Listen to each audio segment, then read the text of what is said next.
we're going to take a look at gesture drawing, an idea that we have for a holiday or sort of event that's occurring right when school starts. The Olympics, America and the World Plays, which kids dearly love.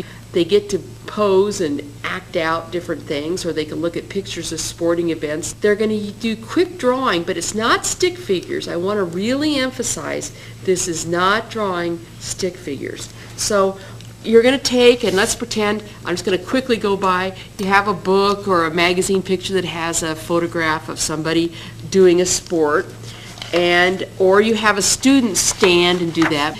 And so then you'll notice when you do this, I would get my students down to the point that they would do these in about 30 seconds or less. So when I say they're quick drawings, I mean they're quick drawings. You don't want any obsessions over details. Crayons are the best. You don't want any erasing.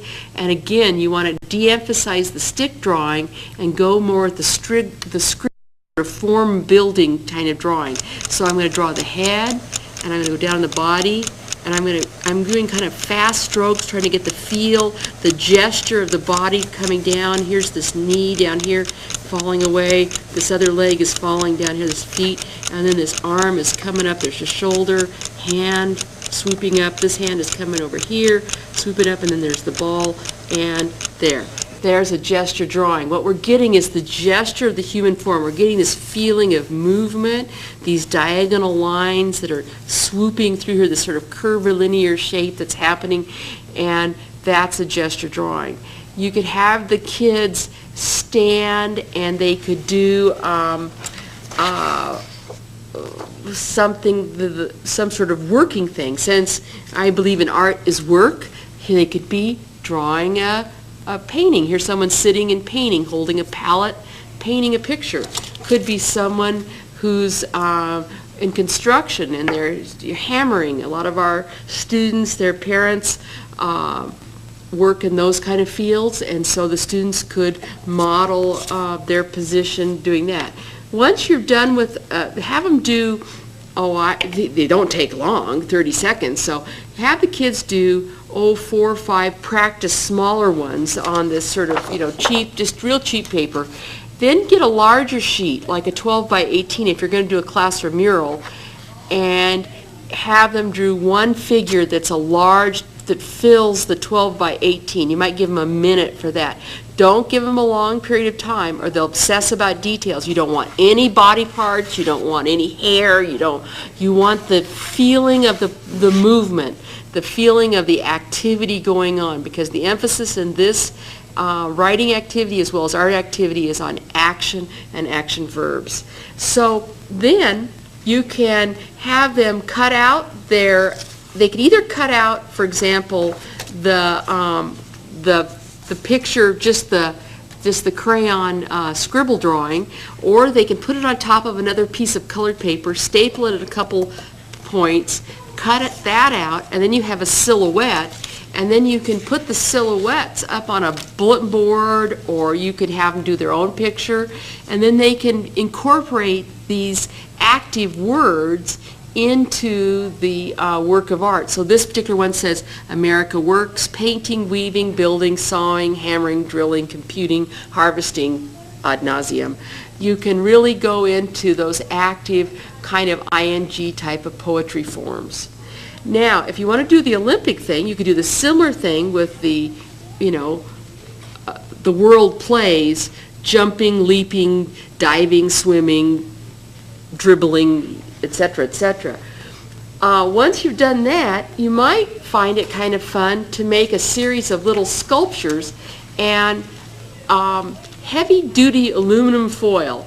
Rip it into a square, and you've got to rip some lines where the hands and legs are, and then you then form it, and you can squeeze it into the arms. You see here, you can create these sort of three-dimensional gesture drawings, and that can really be a really nice sort of celebration of the Olympics going on in your classroom. So. Hi, we're back, and what we want to do is share with you a holiday art activity that not only will the children learn a great deal about art and about drawing, And it's a drawing form that you do all the way from elementary school clear through college. The best part about this is that the kids are going to be totally silent while they do this. So if you have a holiday headache, have them do this. Now the beauty of this contour drawing thing is that you can use any sort of holiday art objects. So for example, in the fall you could use leaves or things that you collect like gourds and corn and all that jazz. Or you could do poinsettias and stuff at Christmas, or you could have them bring in their favorite stuffed animal and they could draw holiday toys. The thing is that what you don't want to bring in is a bunch of cans or something, because those shapes are too simple. The beauty of contour drawing is that it relies on the mind shifting into the right brain and really observing the minuscule details. And if it's something is too simple, they're not going to notice that.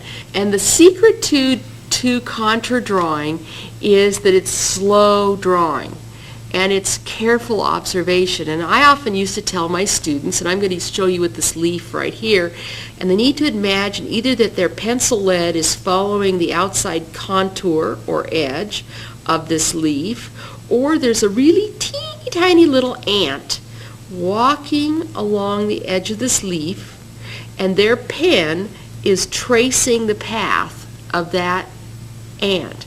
Now, believe it or not, when you're doing this, when I'm really doing contour drawing, your eyes should be here on the object, not on the paper.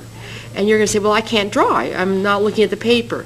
Yes, you can. That's the beauty of the human body. You can do this, but you need to work at it and practice it, and you'll get better and better at it. For small children, would it be helpful to just have them trace their finger They ahead can of time? well, they can trace it ahead of time, or they can actually hold a pencil or their finger if the object doesn't move too much, and they can move their hand along the edge as their hand traces over here. So that's a good point.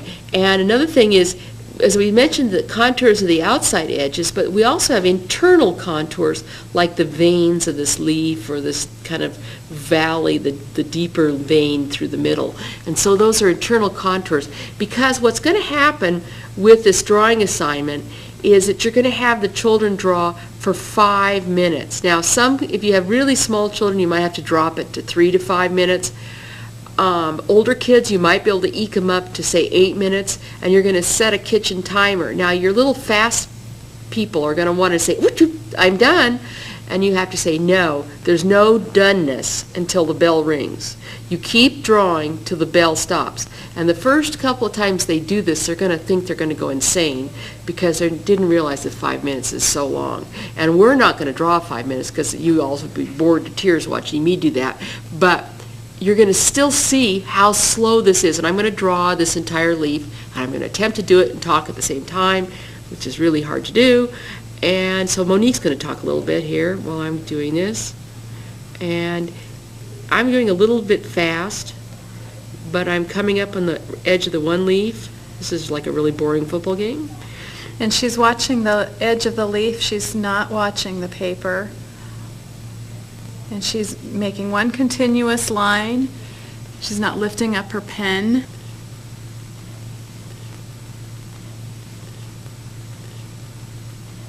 After the timer goes off for the 5 minutes and you have one object done, you can then move your group to another table that has a different object on it, and you'll add that to the same composition. Now you see here, I got a little off on my space because I wasn't looking at the thing, but on the whole, it's pretty much the leaf.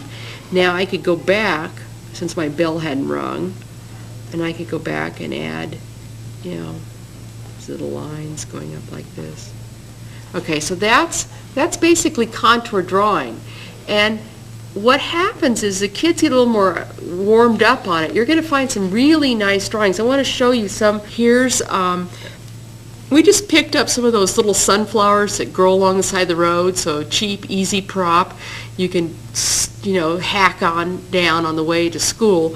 And you can see the kids can draw them from different angles, and you can actually have a little pot of them sitting at every, say, group of 4 to 6 kids. Getting them to get up and move to another table, there's a lot of value in that because they'll get their little wiggles out. You can see here how the person drew this one first, and they went back, and the second time they drew this one.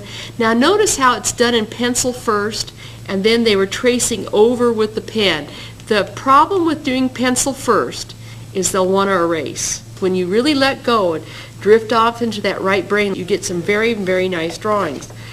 Lastly, when they're done, you can go back in. If you do it with Sharpie, this is a key. If you do it with a water-based black pen, you're going to have a mess. But if you do it with Sharpie, you can go back in later and they can add watercolor to their picture. Or if they've penciled it beforehand, then they could add this then on top, kind of trace their drawing that they did on top of the pencil, and go back in and do that at that point. Contour drawing is best with organic shapes. Yes. Rather than geometric shapes. Very much so. That the more intricate and unusual the shape, the more the human eye has to observe it, and that closer observation makes a better drawing. And the other side, just remember, the closer the observation, the quieter the child, the calmer the day for the teacher. So we hope that you enjoy contour drawing and the writing lessons that go with it. I really hope that a lot of you give it a shot in your classroom over the next couple of months. I think you'll find that it's a really good experience for the kids, and you may really find that it's a good little thing that you can do after they come back in from the playground at lunch, and you can have them draw their hand or a shoe or some sort of object, and they'll get better at drawing, and it gives you some quiet, needed teacher time. This is Kristen and Kathy, and we are going to explain the purple drip technique. Using your old outdated dittos, your students will create a mysterious haunted house scene or creatures of the night. It will spark their imagination, and this intriguing technique will lead to some creative storytelling. During this project, we'll be featuring the art elements of explaining the foreground, middle ground, and background. We'll be talking about line and shape, movement implied by these shapes and lines, and we'll also talk about the contrast between the colors in the picture and the purple dark background that is created through the technique. Some supplies you'll need are simple classroom supplies. You'll need some crayons, a pencil, a spray bottle with some water in it, some latex gloves or rubber gloves to protect your hands at the very end when you're spraying the dittos, and clean out your cabinets and find those old ditto pages that you have. To start with, we're going to start out with our old ditto. And the one thing that you want to remember is that this filmy piece of paper that comes in between, you're going to remove entirely and just get rid of it, because you want to be drawing darkly onto your white ditto. So you're going to choose a simple shape, possibly for a haunted house, and you're going to have the students start to draw their picture in with a pencil, pressing down fairly darkly so that it will come out on the back of your ditto. That's what we're really looking for here. As you draw along, you're going to start to add in more and more details. You're going to watch to see that possibly your lines may be a little slanted. Okay, this kind of lends to the theme of the haunted house look. And you can add in some details. And the more diagonal lines you create, the more interest you'll create in the picture. The diagonal lines imply movement, as if the house is falling down, and it creates excitement. It also helps move your eye around the picture. So diagonal lines will create that feeling of excitement in your picture. Next, after your students have drawn their picture in pencil, you're going to go ahead and tear off the ditto part, and you get rid of that purple part. And you turn your picture over, and you're going to start coloring the back side that has the purple lines on it. But you're going to notice that you are going to get a little bit of purple smear here and there as you go ahead and color your picture in. But that purple smear kind of disappears at the end here, and it really makes for an interesting looking look. So you're going to go ahead and color in your shapes as you go across the picture. But you don't want to get this purple on clothes, and you want to kind of keep it as controlled as possible because it can stain. As you're coloring, try to use lighter colors to really create a contrast between the purple that you'll see later on and the color of the picture. Lighter colors, oranges, greens, yellows, really work well. For example, a yellow moon will really stand out at the end against the purple background when we spray it with water. And don't worry about the smears. They won't affect the overall look of the picture at all when it is finished. Okay, we'll just continue to color this one in, and teachers, you can go ahead and stop the video at this point and let your students finish coloring in their picture.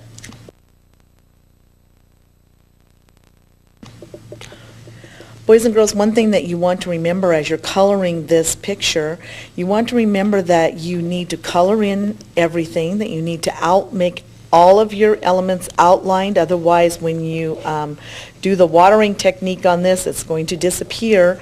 You need to make certain that if you want white windows, that they're colored in, white ghosts are colored in. Anything that you do not want purple, you're going to color in. The next step is to spray your picture with water. And by spraying it with water, it will cause the ink from the purple outlines to bleed across the paper and turn it all purple. This is an activity that your teacher will help you with. Your teacher will be putting on some rubber gloves to help protect her hands, because remember, the ink from the Deados does stain. It will stain your clothes, it will stain your hands, and teachers, it will also stain sinks if they are not made out of stainless steel or aluminum. So this is an activity that you may want to do over a trash can just to make sure that nothing is ruined. Take the picture, hold it over a trash can, and take a spray bottle filled with water. Just gently spray the picture, cover different areas of the picture, and as you can see, the water is soaking into the ink, dissolving it, and allowing it to move around the picture. Feel free to add some more water where it's needed. You can even pick up the picture, and this is easier when you're holding it over a trash can, and let the ink drip around the picture. This is where we get purple drip from in the title. And depending on what you're wanting to do with the picture, you could even turn it sideways and let the ink drip down one way. And when it dries, it will create the illusion of wind blowing clouds through the scene. We want to show you some other pictures that we have done, just some other ideas. First, we have a cat that's done a really nice Halloween cat. It looks like the hair on her back is just standing up on ends, and you'll notice that her eyes are embellished with glitter glue to make them really stand out bright and fierce. The diagonal lines on the cat also really give a feeling of emotion, and as if the cat is afraid. It really adds a lot of interest to the picture. Can you just imagine what your kids would write about this this cat in their Halloween story? This next picture is of a spider web with the moon rising behind it. Glitter was added to the web of this spider to just add some sparkle to it. Notice also the lines in the picture. There wasn't a lot of ink that came out of this picture, so the more lines that you do draw originally off of the Ditto, the more ink and the more purple color that you'll have show up on your picture. Hi, everybody. Well, today we're going to take you on a tour of an old art form with a new twist. And Karen Jones is going to take you into the hand turkeys that you see throughout the halls of classrooms across the United States, but with some new ideas and incorporating substantial amount of art standards, as well as you're going to see in the handbook, writing activities, so that the lessons of the hand turkey will be a really valuable learning experience for your children. Welcome for Karen Jones. I have done this art project several times, both with kindergarten and with second grade and with third grade, and even adults enjoy this. The first thing that you need to do with making this turkey is you're going to make the traditional handprints. And Karen, while you're lining that up, why don't you tell everybody how you sort of keep the classroom tidy with children running around with hands full of paint? Okay, the first thing that I do is I do these handprints first. I do it in one small area of the classroom. I mix 3 colors together. Take a look at this on a tray. A tray is really important to keep down the mess, and these are just traditional tempera colors, yellow, red, and blue. These are the primary colors, and if you spill them out on the tray, approximately 2 or 3 inch circles, 3 circles apart, the children can kind of mush them up a little bit, and they become their handprints. As you can see, the yellow when mixed with the blue is turned into some green colors, and you've got some purples when the red and the blue are mixed together. So they are learning all about mixing colors as well as getting the fun of mushing their handprints together. They can be very creative with their messy fingers. They love, of course, to touch each other and anything around them. So to keep your sanity and the mess at a minimum, it's a good idea to have either a sink very close by. If you're fortunate enough to have a sink right next to your workspace, you can call students one at a time to do these handprints, which I would recommend. You do not want to have 20 children walking around with hands looking like this. One tray, one child, sink right there keeps the mess to a minimum. Or you can have, if you're a waterless room, you can have a bucket of sudsy water That's a good idea. right next to it, and they can rinse their hands right in that. Yes, and make sure that there's plenty of newspaper on the floor, on the cupboards or table space, whichever you've chosen. And children should have a paint smock available, because the tendency sometimes is to